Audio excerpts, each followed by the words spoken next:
जी, हम बात कर रहे थे ऐसी कंडीशंस की जो कि एयरवे को ऑब्स्ट्रक्ट करती हैं, स्पेशली बच्चों में, न्यूबॉर्न्स में या छोटे बच्चों में, इन्फेंट्स में। ठीक है, तो पहले हमने बात की कोएना लेट्रिशिया की। आज हम बात करने लगे हैं लेरिंजोमलेशिया की। अब मलेशिया का मतलब क्या होता है? सॉफ्टनेस। ठीक है, तो हमें पता है कि जो लेरिंग्स है बेसिकली हमारे पास एक कार्टिलेजिनस ऑर्गन है। ठीक है, और कार्टिलेज से बना हुआ है, और कार्टिलेज जो है वो हार्ड होता है, ऑल्दो बोन से कंपैरेटिवली सॉफ्ट होता है, लेकिन ये भी हार्ड होता है और स्ट्रॉन्ग होता है। ठीक है, अब अगर जो लेरिंग्स के सराउंडिंग कार्टिलेज जो है, जब वो उसकी सॉफ्टनेस हो जाती है, तो वो उस कंडीशन को बेसिकली हम कह रहे होते हैं लेरिंजोमलेशिया। अब इसको अगर देखा जाए तो this is a congenital disease of larynx. ठीक है, मतलब कि बाय बर्थ ही बच्चे को होती है ये। ठीक है, होता क्या है इसमें? Softness of the cartilage around the larynx, जिसकी वजह से क्या होता है कि कोलैप्सिंग ऑफ एयरवेज। ठीक है, एयरवे कोलैप्स क्यों हो जाता है? क्योंकि जो सॉफ्ट टिश्यू जो है वो ब्लॉक कर देता है एयरवे को, जिसकी वजह से एयरवे जो है वो ऑब्स्ट्रक्ट हो जाता है और कोलैप्स हो जाता है। ठीक है, पेशेंट हैज़ डिफ़िकल्टी ब्रीदिंग, और जिसकी वजह से क्या हो जाता है? साइनोसिस हो जाता है।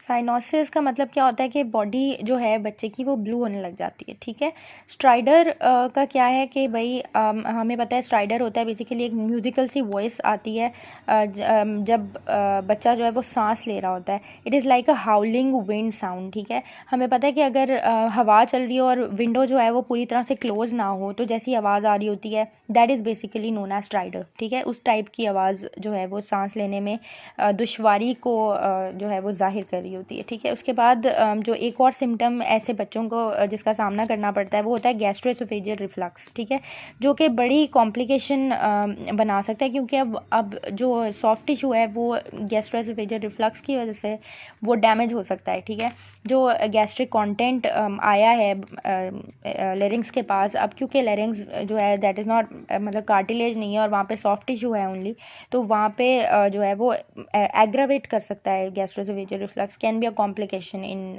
Patients with laryngomalacia. ठीक है, अच्छा, और दूसरा क्या होता है कि डिफ़िकल्टी ईटिंग। अब ईटिंग में डिफ़िकल्टी क्या होती है, क्यों होगी? क्योंकि जब जो है वो बच्चा खाना खा रहा होगा तो उस टाइम पे उसको शॉर्टनेस ऑफ ब्रेथ ज़्यादा हो जाएगी, या उसके लिए सांस लेना ज़्यादा मुश्किल हो जाएगा।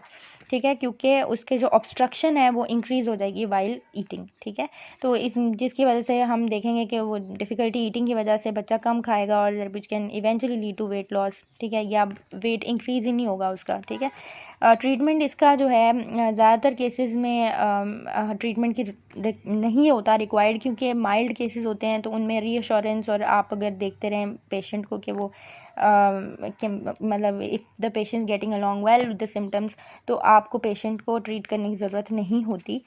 और मोस्ट ऑफ केसेस में रिजॉल्व हो जाता है। ये कोई 20 मंथ्स पे, जब बच्चा 20 महीने का हो जाता है तो ये रिजॉल्व हो जाता है। ठीक है, अच्छा, और लेकिन अगर सुवेयर केसेस हैं जहाँ पे जो है सिम्टम्स बहुत ज़्यादा हैं और बच्चा जो है वो कोप नहीं कर पा रहा होता, तो उसमें हम सर्जरी की तरफ जाते हैं। ठीक है, सर्जरी इसका एक हल है, और जिसमें हम क्या करते हैं, हम बेसिकली, और ये एपिग्लॉटिक फोल्ड जो होता है बेसिकली हम उसको कट कर देते हैं, ताकि एयरवे जो है वो थोड़ा मज़ीद खुला हो जाए। ठीक है, तो ये था हमारा लेरिंजोमलेशिया।